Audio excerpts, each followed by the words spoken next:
સુરતના લીંબાયત ઝોનમાં આવેલા માન દરવાજા ટેનામેન્ટ જર્જરિત હોવાથી નોટિસ આપવામાં આવી હતી। નોટિસનો સમય પૂરો થતા પાલિકાએ નળ ડ્રેનેજ જોડાણ કાપવા પહોંચી ત્યારે સ્થાનિકોએ હોબાળો મચાવ્યો હતો। અહીં રહેતા પરિવારોની આર્થિક સ્થિતિ નબળી હોવાના કારણે ભાડાનું મકાન પરિવારોને પોસાય તેમ નથી, તેથી પાલિકા આવાસ આપે અથવા તો ભાડું આપે તેવી માંગણી કરી હતી। ચોમાસાની શરૂઆત સાથે પાલિકાએ બિસ્માર મિલકત ઉતારવા માટેની નોટિસ આપી છે।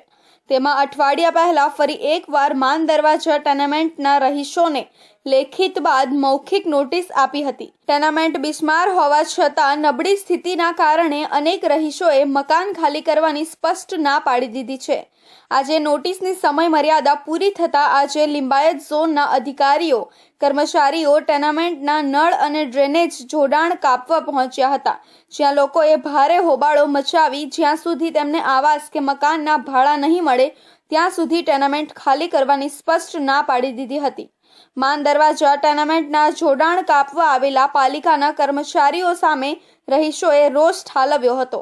પાલિકા કર્મચારીએ માઇક પર નોટિસ આપ્યા બાદ લોકોએ સવાલોનો મારો ચલાવ્યો હતો, જેમાં લોકો એવું પૂછતા હતા કે અમારી પાસે રહેવાની કોઈ વ્યવસ્થા નથી અને પૈસા પણ નથી, તો અમારા માટે પાલિકા કયા પ્રકારની વ્યવસ્થા કરશે।